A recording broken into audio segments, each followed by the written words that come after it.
Good evening, everyone. Welcome to Revive Mississippi. We've got a good show lined up, so sit back, relax, and enjoy. Starlette looking all good over there. Yes, sir. Jason Clark's in the studio. Okay. So we're about to go live in a few minutes, so sit back, relax, enjoy.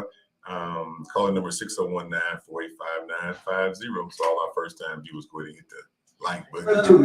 Go ahead and hit if you're a returning viewer, go ahead and hit the heart button and all of that good stuff. Share the video, Facebook, Instagram, YouTube, and all these different things they got going on in here. So we're gonna talk about health. So it's gonna be a good show today, y'all. So post where you're watching or you're viewing in from, so we can shout you out, and we'll be ready to get on there in just a second. Yeah, buddy. All the way live up in here. All the way live. All the way live. Nothing wrong with that at all. Way to be. Good evening, everyone. Welcome to Reviving Mississippi. I'm your host, DeKeither Stamps. We got our co-hosts in here, Miss Starlette Simmions. What's going on, Starlette? Good to be back in the building. Back in the cell, baby. You know, Starlette in the middle because she in charge. Well, thank you. We got brother Jason Clark. How you doing today, Jason? Doing great, man. Glad to Turn be your back. mic on. Okay, all right. How you doing today, Jason? Doing great. Glad to be back in the studio. It's been a while. Oh, I'm missing you, man. Well, you know, I'm out there in the trenches in the community, see what's going on, helping out. We got a lot going on out there in the community. Of course, you already know that. Constituents already know that. So we keep on, doing what we have to do, man. You know, I want to start off. I know we start off with condolences first, but I want to start the day off just to thank folks who have been helping people. You know, there have been a lot of people who have set aside their lives and times and resources, especially in times where resources are thin. Gas is high, but they still helping other people. And if you've been helping folks out there, from us to you, we want to say thank you, because we got so many people who need help. And just like Mississippians always do, we always step forward to help each other in times of trauma and tragedy. And this has been no different, and we're still doing. We had water giveaways this week, because some folks still under board water notice. As we begin every show, we always say thank you. Remember those folks who are going through bereavement. Bereavement is a very trying situation. So we just want to say, please continue to reach out to those people who are going through bereavement, because every day, every week, it's a trying situation. Thank you for those folks who reached out to our family members, for Miss Jessica Stamps Nemox, who funeralized this past weekend, and my mother's cousin Gilbert Sturgis, who passed away as well and funeralized last week. It was so sad, you had two funerals at the same time. And you feel bad because you can't even go to both of them. You can't be in two places at one time. So, and we're not asking any special sympathy, but all those folks who are going through bereavement, going family and friends, you got to be a friend so you can have a friend when your time comes. We're gonna start with a few announcements. You got some announcements going on? Yes, sir. Maybe the most important is from the LDF, and it's asking Mississippians, are you prepared to vote? So as we all know, the general election day is going to be Tuesday, November 8th, 2022, and that day polls will open at 7 a.m. and close at 7 p.m. We have a are you prepared to vote checklist. You can check on that at msvotereg.com. The last day to register to vote is coming up Monday, October 10th. And if you don't know if you'll be available on November 8th, there are 3 options. You can do the absentee by mail. You can request the application from your circuit clerk by phone, email, or in person. And they ask that you go ahead and send that in before Tuesday, November 15th. You also have the option to vote absentee in person, which is going on now until November 5th, from Monday through Friday, 8 to 5. And vote absentee in person, it will be at your circuit clerk's office on those days. On election day, Tuesday, November 8th, again, polls will open at 7 and they will close at 7. And what you will need, you will definitely need your driver's license and or the tribal photo ID. And if you have any questions, feel free to email at vote at naacpldf.org. That is again vote at naacpldf.org. Or you can call the Mississippi Election Protection Hotline at 888-601-VOTE, which is 888-601-8683. And also on this Sunday, October the 2nd, on 5814 Clinton Boulevard in Jackson, Mississippi, the Helping Hands Restoration presents the first annual Total You Health and Community Fitness Awareness. They'll be giving out test kits for COVID-19. COVID-19 vaccines and booster shots will be available for ages 5 and older. And this event will be taking place from 1 p.m. to 5 p.m. And also music from Randy Wildman Brown. So that's going to be a good event as well. Hey, health is important, isn't that right, Jason? It's critical, man. It's critical. So you're right. It's definitely important, Steph. Definitely important. Well, ladies and gentlemen, we always start off the show. Also, we recognize our underwriters. We want to say first and foremost, thank you to Micheal Jordan Transportation Service. You can go to www.mjstransportation1 for your transportation needs. Transportation is very critical, especially in times where folks can't get around, don't have any family members to take them to the grocery store, to the doctor, and just to take care of your basic needs. You can give Micheal Jordan a look him up. Again, you can go to www.mjstransportation1.com for your transportation needs. Also, you can check out SuperBurgers. Go on over and get you a whole cow between 2 pieces of bread. It's tasted to the last drop. Go on over and see Phil and Tim and Algernon and his son and all of them over there. They do a great job doing great work. Today I want to go over a few priorities for next year as we move forward in our in the legislative process. Today I had a good conversation with the leadership at Jackson Public Schools, and the hard work of many people over a long period of time has gotten us from 50th in education, and now we are below 40. So progress is being made on the education front because there was an investment in education over a couple of different years and a specific focus over several years when it comes to education. You get better when there's an investment. And so we want to appreciate everybody who worked towards that. We still got a long ways to go because it wasn't just, we still got teachers, assistants, and janitors, and school bus drivers, and the folks in the maintenance and facilities maintenance offices across the state that deserve adequate pay. We were able to get some pay increases for the teacher portion, but a lot of folks always focus on inside the classroom. Well, we got some folks in the cafeteria and the janitorial staff and the maintenance shop and mechanic shop that may not be in the classroom.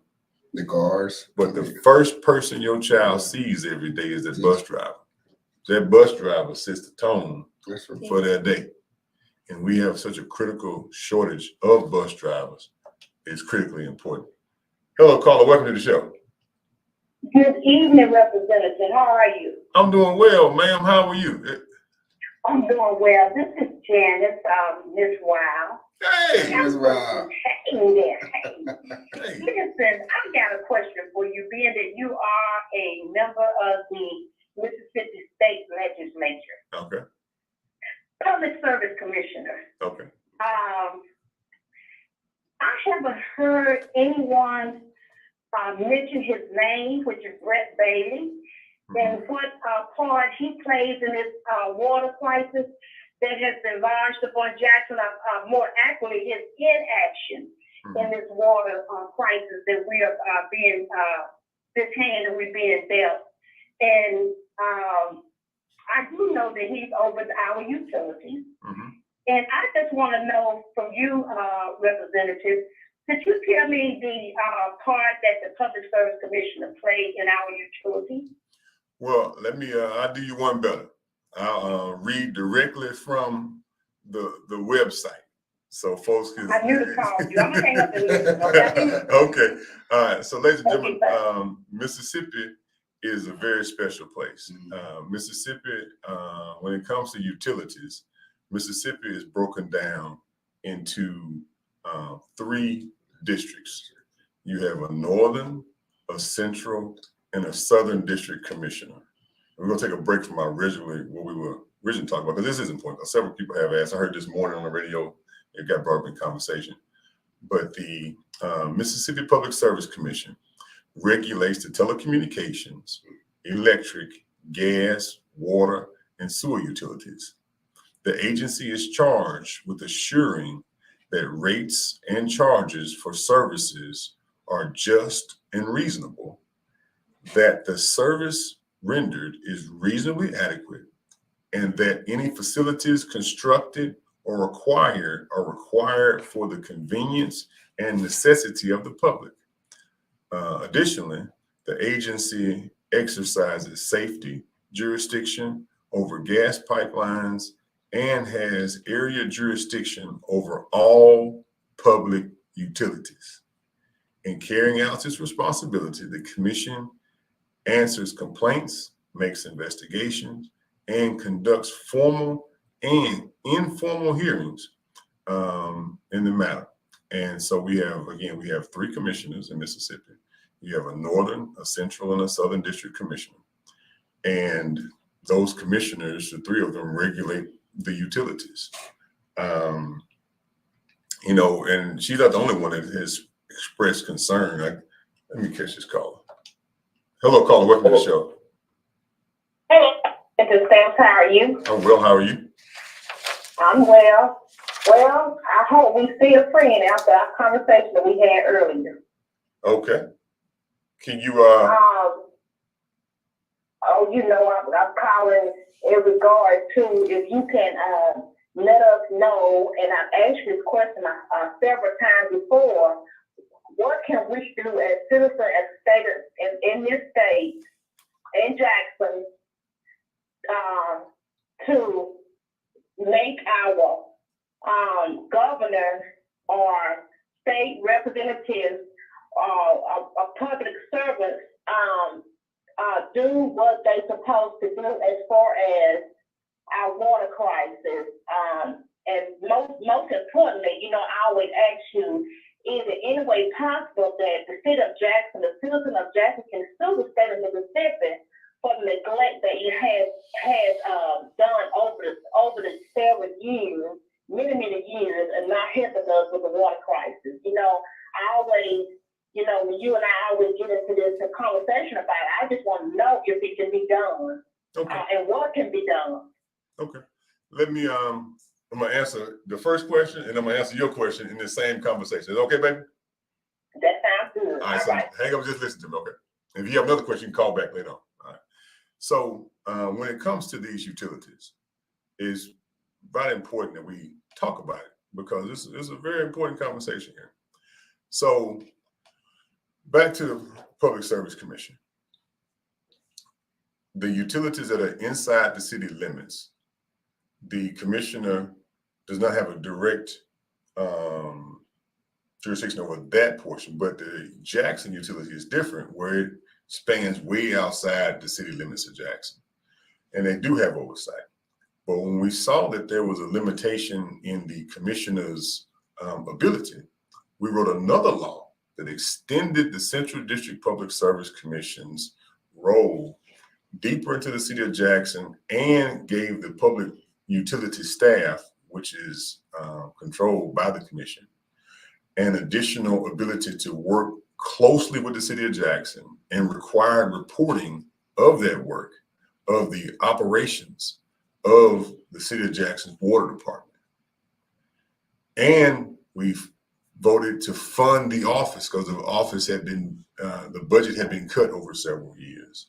So we increased the budget of the Mississippi Public Service Commission so that they can do their job. We gave them more legal power, which is additional law that we wrote, so that they can go deeper into jurisdiction that they didn't have control over before, didn't have direct control over.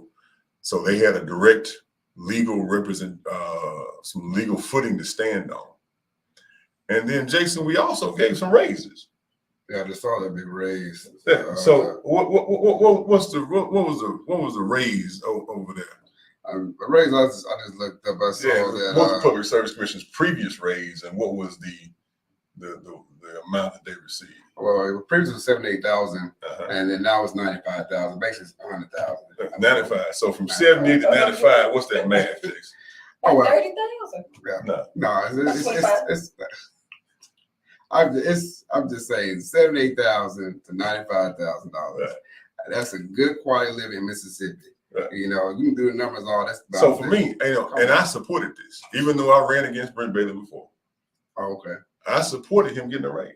I supported and helped co-author the legislation to give him more power in dealing with the city of Jackson, and supported and championed for, because it was even Republicans that didn't want to give their office more money. But that's a $17,000 raise, almost $20,000 raise. So, and then on top of that,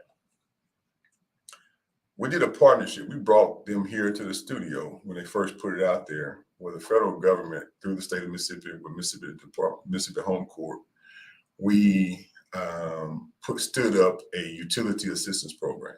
Mm-hmm. So not only was he silent in that regard of what the tragedy has been happening, he also, when the governor decided he wanted to cut off the utility assistance program, he didn't say a mumbling word. So if your office has been fully funded, you've gotten a huge raise, you've got more legal power in dealing with the city of Jackson to produce required reporting. See, because when I'm in campaigns, I still want you to be successful. Mm-hmm. I don't hold grudges. If I lose, the people still need to win. Mm-hmm. So that's why I supported several measures to help him be more effective. And it is disappointing. And the governor should not have had to be standing center stage in this moment of crisis when it comes to water. Because if a bridge fails, he's gonna call Willie Simmons. Oh, he's gonna be out there. He's the transportation commissioner. If the highway fails, it's his responsibility. He's gonna show up.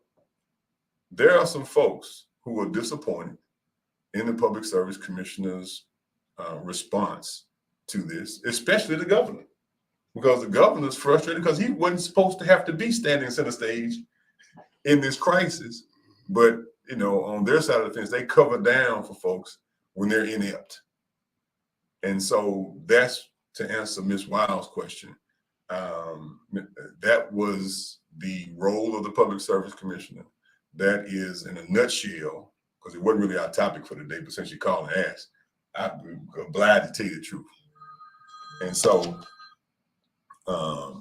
what we focus on is always, I call it spade a spade.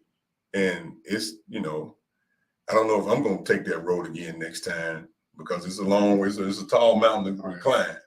But, ineffective people need to be replaced, black or white. Especially if you've been funded, you've been given more legal authority, and you got a $17,000 raise.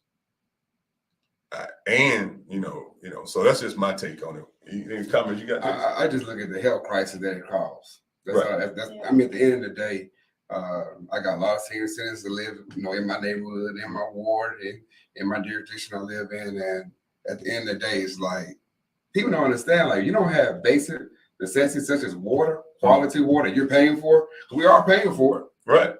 We're paying for it regardless. Regardless if it's good or bad, if I got to board it 5 times or whatever, we're paying for it. Mm-hmm. And so my thing is like, at the end of the day, is do people understand, I heard the second caller talking about, can they do anything legally? I don't know. That's not my background. But I also understand that as far as my background being in healthcare, that, hey, that's a healthcare crisis right now. The diseases go up. You got a fan, Jason. That says, hey, Jason. I tell sister, I say, hey, but I'm just, right now, I'm just kind of like, I'm really just like, at the end of the day is, all hands need to be on deck. So like you brought up the transportation right quick. I want to pinpoint that wherever issue is at, I'm pretty sure Mr. Simmons, he's going to be there. I don't care if it's in Jackson, Ted, whatever he's at, he's going to be there in Central Mississippi. We need all hands on deck. That's right. I don't care who. I'm just saying, I don't care top down, whatever. We need all hands on deck, whatnot though. And bring your if you have background in certain things as far as being public commissioner, bring that to the table. Mhm. We sit down with the federal government, state government, local government, constituents of the city. Where are you at? Healthcare people need to be involved in the conversation. Mhm. I'm really being honest with that one. So this is my thing. At the end of the day, is like, okay, yeah, I haven't seen the person. I know who he is. I know his background, insurance, and everything, but I haven't seen him. Me either, Jason. And so, again, I can just give you the facts. You can look up the laws that were passed. You can look up the different things that were in place. And so, Ms. Wild, let's answer your question. Ms. Traxler, I love you dearly.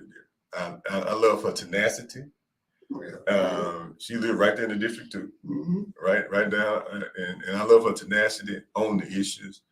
And we've had an up and down relationship, but it was all in the same heart. And there is something you can do. Right now, polarizing politics got us to where we are. It's going to take goodwill and hard work of folks to work together to move things forward. Just like we did with education. It crashed. It shouldn't have had to crash to get us to work together.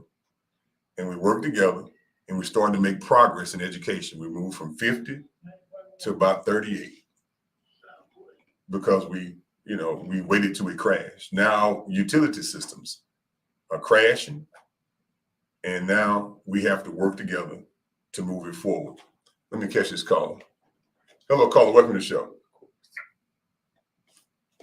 Hello, caller. You on the air. What's your question or comment? Yeah, I want you to run that back, what you just told that lady, because you told me something 3 weeks ago, totally different, sir. What did I tell asked you about the public service commissioner, and you said he didn't have no jurisdiction in Texas. And then he also was on WYAB 103.9. He said on that he ain't got no jurisdiction in Texas. Okay. 3 weeks ago. All right. Let me He said out his own mouth that he cannot serve Texas. Okay. Well, one thing Now, I will say. lying, I want no truth, because I good want deal. to call out there the public service. All right. So listen tight. Let me repeat it to you again. The Mississippi Public Service Commission regulates. I read it right from the website.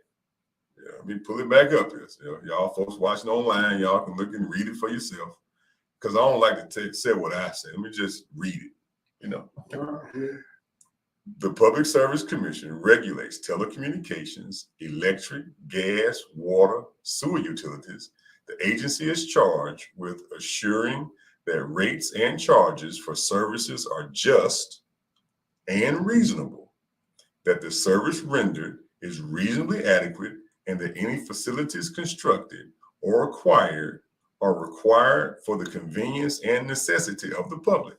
Additionally, the agency exercises safety jurisdiction over gas pipelines and has area jurisdiction over all public utilities. In carrying out its responsibilities, the commission answers complaints, makes investigations, and conducts both formal and informal hearings. Now, that's that portion. Now, one thing we can't let folks do is talk around us and not give us the accurate facts. So when it comes to the Jackson water utility, the Public Service Commission doesn't directly regulate the internal functions of it because you have a mayor and a city council. But when it goes outside the city limits, he regulates those people. So while he doesn't directly regulate inside, but it's the same system. So if you have jurisdiction over the folks outside my house and I have to come through you and they don't get good service, well, if he would put this is one of the reasons I ran for this job, because I knew the checkmate position. Y'all know me, I play chess, I don't play checkers. I ran for Public Service Commissioner last time because I knew what the role was and how it couldn't just go in and fix the city of Jackson, but it can make the city of Jackson fix the service for the folks outside of Jackson, which would in turn do what, Jason? Fix folks inside. We'll fix the folks inside of Jackson. So I can use my powers at the Public Service Commission office to force the city of Jackson, because there's some stuff that's not always right inside that operation too, that I know intimately well. See, this is why you can't have inexperienced people who've never regulated a utility. You can't have folks in place that just go take the tour. You got to have people who have experience, who know when folks are lying. They're just riding around the state of Mississippi taking pictures of utilities and taking a tour. No, you got to know experience to tell you when they're not telling you the truth. Experience to tell you that this is not right. And so he had to effectively use his experience, which he didn't have. And so this is what you get. So when you tell me about this position and this role, I know exactly what it means. Just like Willie Simmons don't necessarily directly control infrastructure in the city of Jackson, but he daggone sure has a heavy hand in a big pulpit, and he got his hand on a purse. Okay. So when somebody controls the purse, when they come through a highway, they stand up and fly straight. Same thing with these commissioners when it comes to utilities. So that's why I say that not just me. Let me just back up. It's some Republicans that's pissed off too, because when we wrote that law that gave them a deeper reach inside the city of Jackson, that they had to do reporting, and that relationship got closer, and there was more money put in the office. So anytime Republicans put money into a state office, or put money back into a state office, they want to return. They won't be embarrassed. But now here we are globally embarrassed because of a failed utility. See, because this is what we get. And I believe that every ineffective person, whether they're black or white, if you're ineffective, you need to be replaced. Because I'm the freest man in politics. I gotta listen, everybody, I ain't gotta name no names. If you're ineffective, you need to go home. That's just the way I see it. And if I'm ineffective, I need to go home. If I get to the point where I'm ineffective, and I'm not saying I'm the best elected official in the state of Mississippi, but I ain't saying I'm the worst. And if I get to a point where I'm ineffective, y'all send me home. I just want our constituents to get more engaged and involved in the political atmosphere and whatnot, though. We send politicians up there all the time. And to me personally, or professionally speaking, Stamps, if you go into I hate to say this word, but I'm going to say it now. If you go into a corrupt environment, I can't send you there without no tools now to defend yourself. That's right. Because over time, guess what you're going to become? Corrupt. You're going to become corrupt. And we got to also make sure we understand that. Like once again, you saw me giving out all that water. You saw me seeing citizens came up there. That what made me mad. Right. My grandmother. Right. These folks need help. That ain't right. These folks need help. And if you have a role, and I said this before in the city, that's why some folks got mad at me in the city. Because I said this if only about 3 out of every 10 folks that's in this building is working, this folks need to go to the house. No matter what color you are, black, white, whatever, Democrat. If you ain't working, you need to go. Because there's some people out there who will work, who believe in this state, who believe that we need to get quality work, and they'll do an honest day's work for honest day's pay. Yeah. So at the end of the day, my position stays the same no matter what role y'all put me in. I'm gonna call balls and strikes. And because I was taught in the Marine Corps that a Marine on duty ain't got no friends. You on duty. And the theme of our show is a man on a mission. We're on a mission to change this whole daggone state, because we got folks on both sides of the aisle that are ineffective, that need to be replaced, but they need to be replaced with competency. So everybody must have, and that's why I love WMPR, because of the Civics 101 course that they have on I think it's Tuesday nights. Sit down, get abreast on civics, get yourself free so that you can serve appropriately, because we are too fragile. The information I'm about to display with you right now, let me shift gears. Y'all got me hyped up. Y'all got me hyped up. Let me pull up. I got some information today. I'm gonna put it up on the screen here that shows funding. So the state of Mississippi when it comes to healthcare, the state of Mississippi spends $15.77 per person when it comes to healthcare. Now, Tennessee spends $69.54 per person.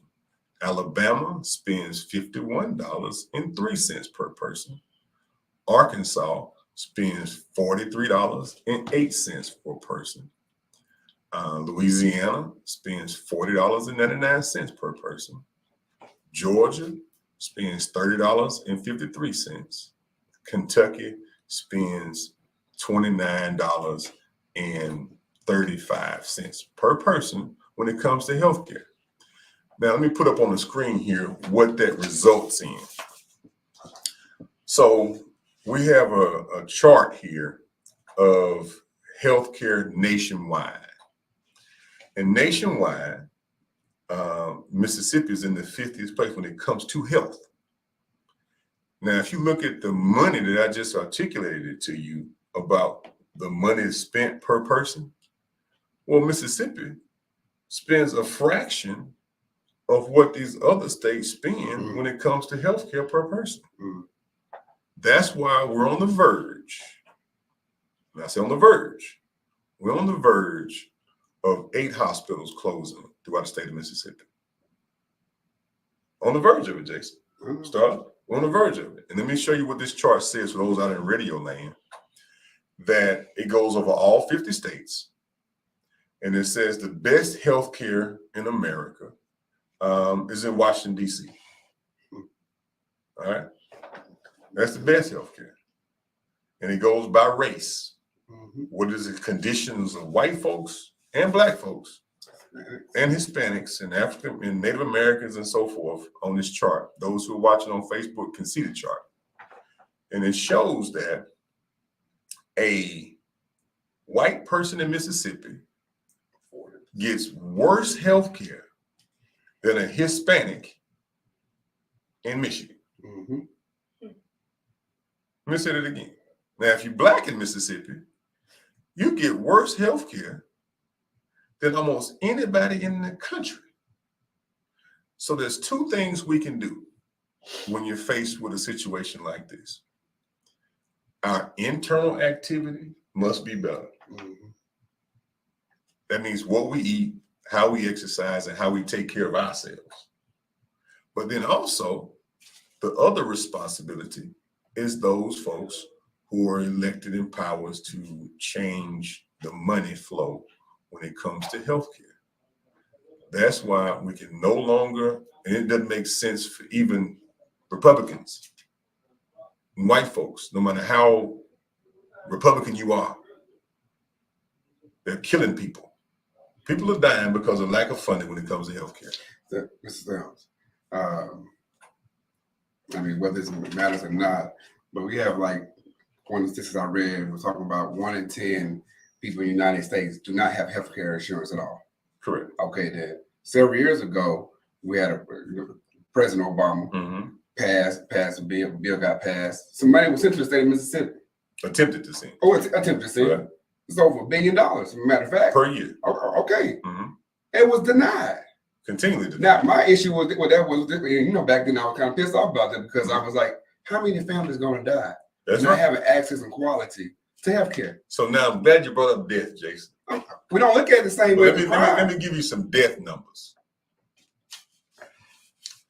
A black woman in Mississippi is 3 times more likely to die in childbirth than anywhere else in the country. Let me say it again. Hello, caller. Welcome to the show. What's your question or comment? Good evening, Resident Spam. Thank you just gave the parents of the state. Mississippi is probably the 7th poorest state in the United States. But Louisiana spent more money per person for health care. Yes, sir. It is the company that represent us in Washington is not fighting for better funding for health care. The insurance company that's being allowed to write the health care insurance policy in the state. The leadership of my government allows the above.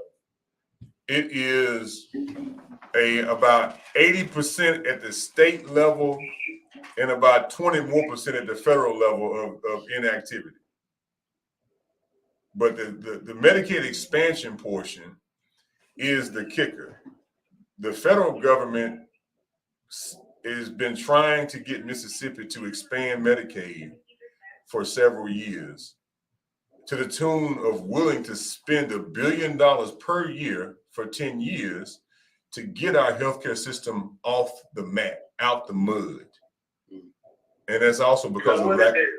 What is the excuse that Mississippi is giving the Fed that we don't have a matching fund? No, this isn't even the matching funds. If we accept Medicaid expansion, the federal government will invest $1 billion a year into our healthcare system. Yes. Well, I know that we can do it, but what is the drawback to this? The state of Mississippi is refusing to expand Medicaid because after that 10 years is up, the state will in turn have to spend that $1 billion, or not the whole billion, but a portion of it, to continue the program forward. But at this point, we need those resources to keep these hospitals from closing, because when Delta Regional in Greenville closes down, when Merit Health on Highway 18 closes down, when the one in Greenwood closes down, that's going to kill these communities. We just had a burn center close down. So okay, but what is the top officials saying? They understand what you just said. Yes, sir.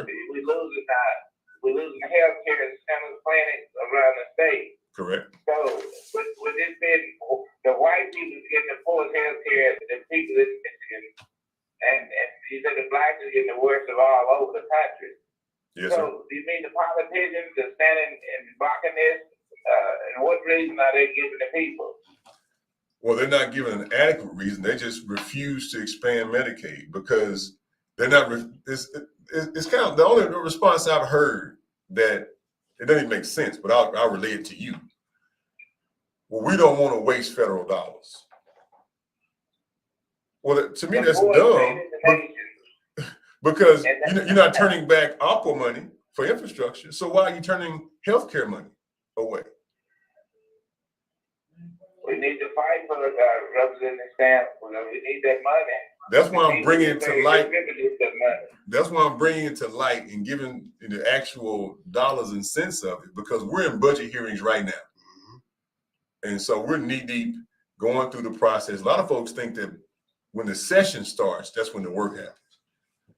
We're in budget hearings right now because by the time the session gets here, the Joint Legislative Budget Office has already pushed out the budget of who's going to get what, so forth and so on. When we get to session, that's done. So those hearings are happening right now. So that's why I'm a little riled up right now. And it's fresh on my tongue because I've been spitting fire with this all day long. Don't these hospital associations have any power to influence these lawmakers to do the right thing?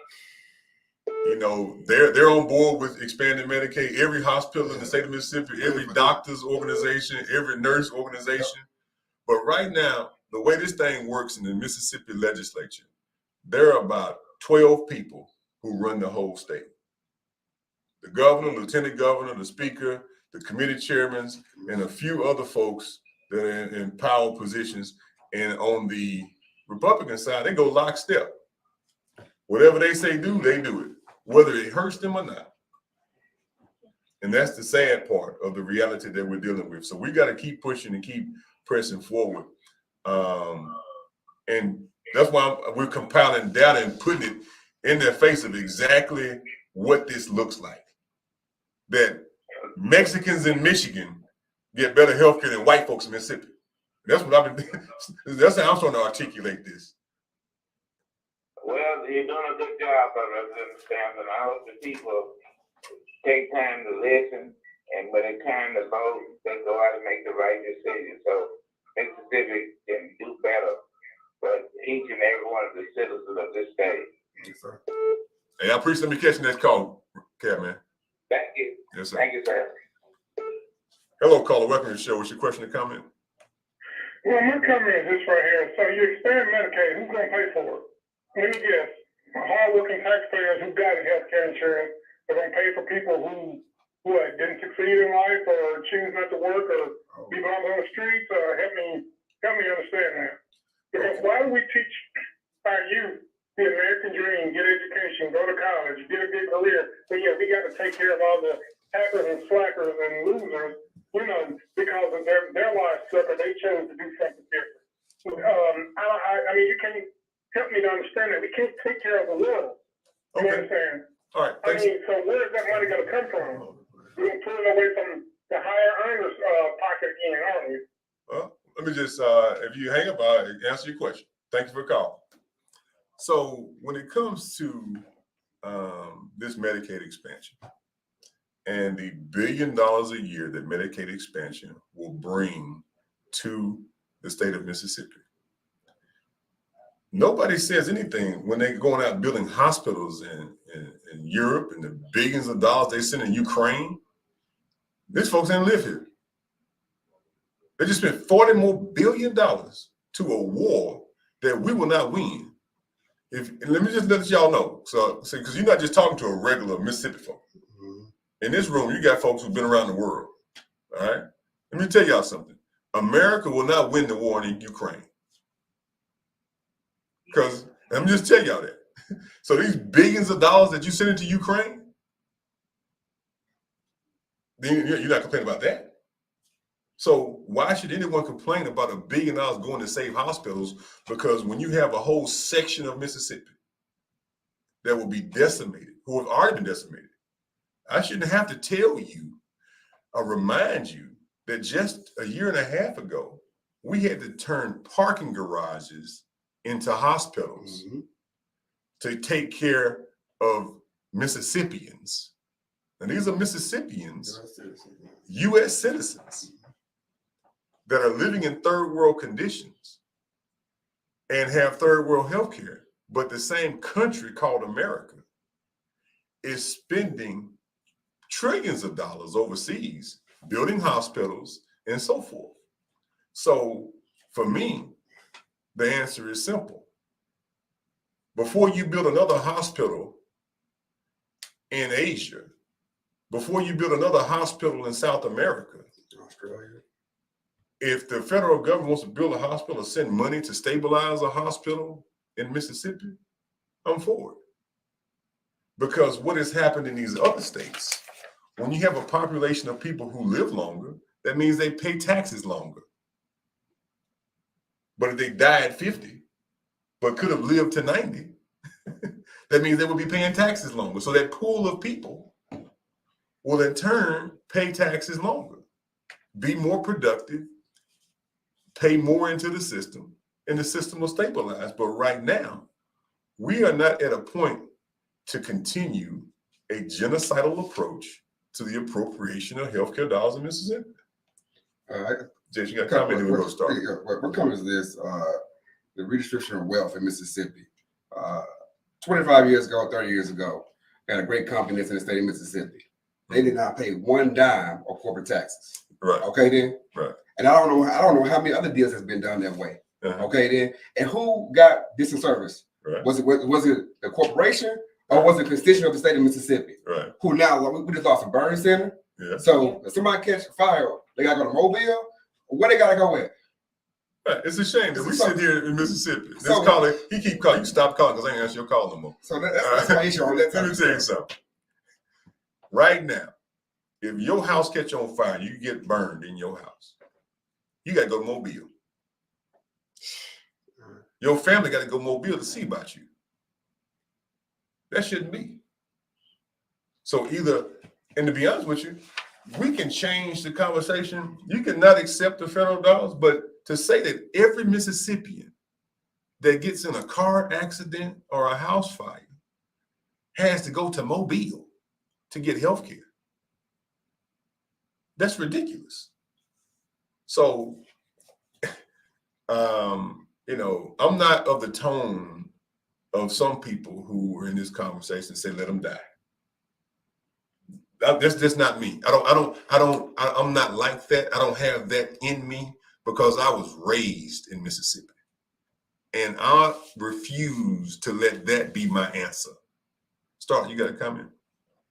I would just say that from the outside looking in, before I received the knowledge of where the prices that you were talking about today, I had the same question of like, where would the money come from? Where would the tax money come from? Like, would it be tax dollars from Mississippians? Just because I see myself staying here, and I would like to know like where my money will be going to. But since you gave us the answers, then that's not a concern anymore.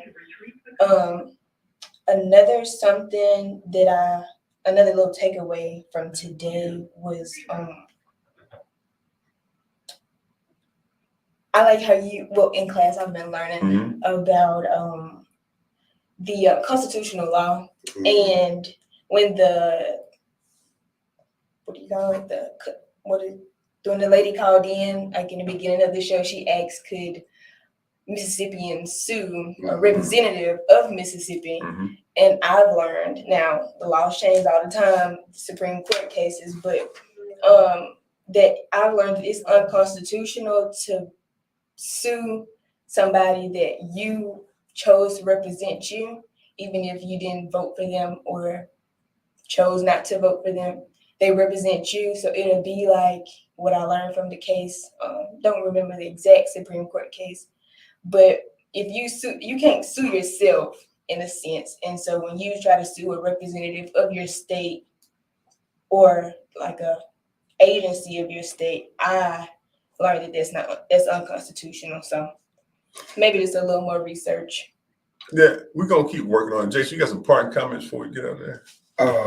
But still, like I said, my main thing is this hour will go by fast. I know it really does. I appreciate the callers went out there. Hey, I'm happy to be back. It's been a long time since I've been here and whatnot. This Saturday, one more coming though. This Saturday, Cedar Hill, Sharon Hill Drive. We'll be out there cleaning up. I gotta make sure I represent my guys out there. South Jackson.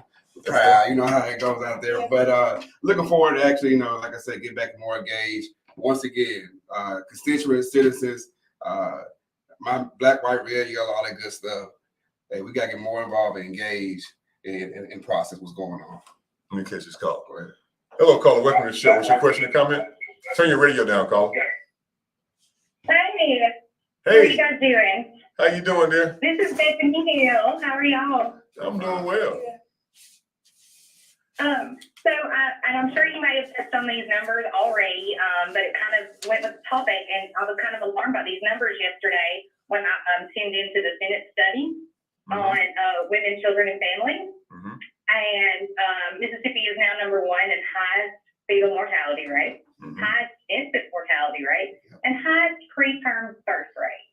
And when I heard, I was just devastated listening into that. It's tragic. Really eye-opening numbers. It's tragic. And it's awful. And you touched on Merit Health closing. Our neonatal unit is closing as well as a burn unit. Right. So, action has to be taken. And I want to know kind of what can we do to help you guys?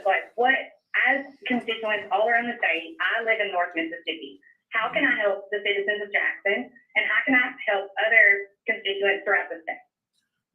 Our situation is so dire when it comes to healthcare that any elected official that does not entertain spending more money into healthcare is contributing to the disparity and the deaths that are happening. So in your area of the state, you got some hardcore folks up there who don't want to. You can change the name, or you can say it's not Medicaid expansion. You can call it Medicaid diversion.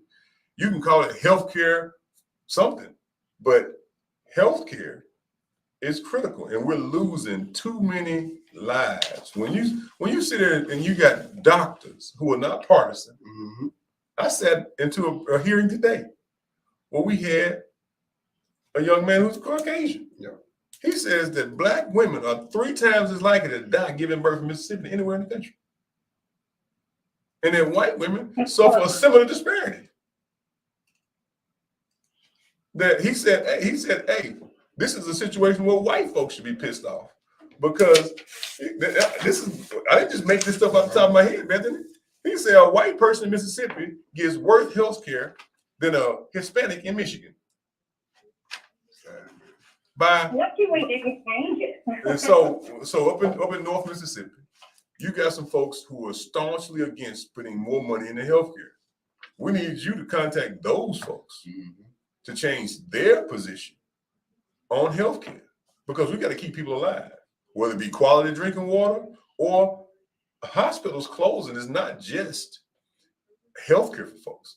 Hospitals are economic engines for communities. Major corridors. So when you have large hospitals, Merit Health, Delta Regional, these large hospitals, when you take them away and they're empty, and some folks are trying to turn them into insane asylums and so forth, that's going to be a huge void of economy.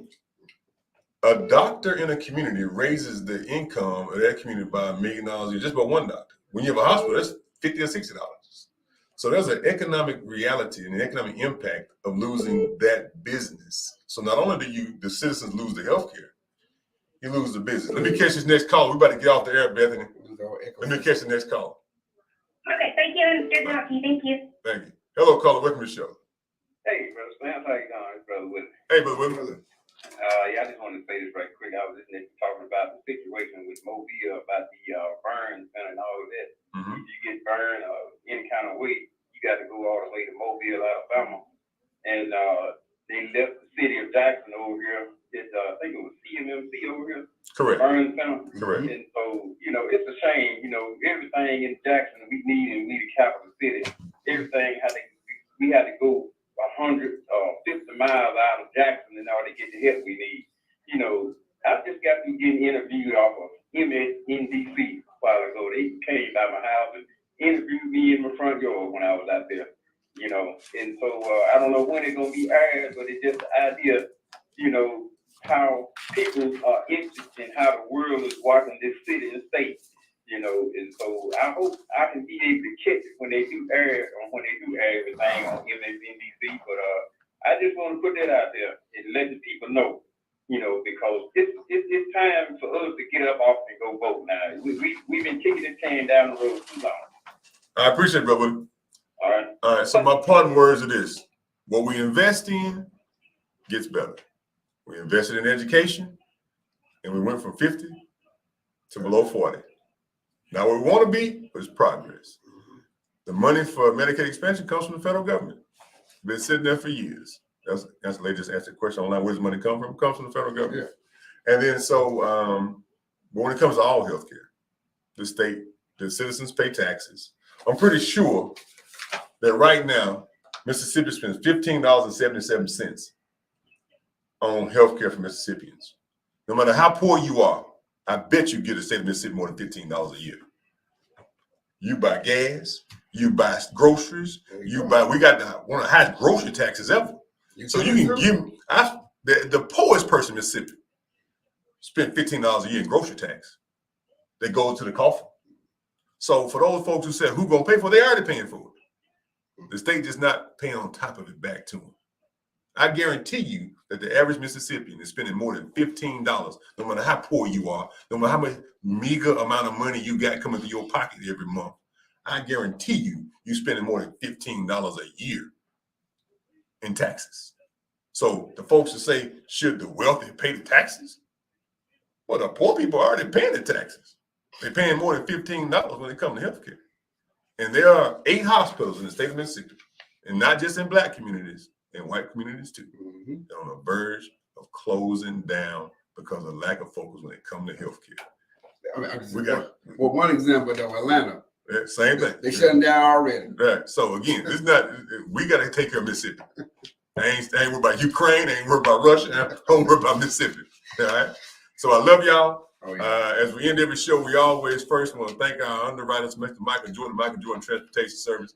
You can go to www.mjstransportation1.com for your transportation needs. And as we end every show, we always say, never let anybody put you in a position where you don't love your own people. Because when you hate your own folks, you're part of the very oppression we're trying to lift ourselves out of. When I say our people, I don't only mean black folks. I mean Mississippians. Don't let nobody put you in a position when you don't love Mississippians. Because when you hate them, you're in a bad spot. I love you, Jackson. I love you, Mississippi. Handy, get us out of here. Okay, brother.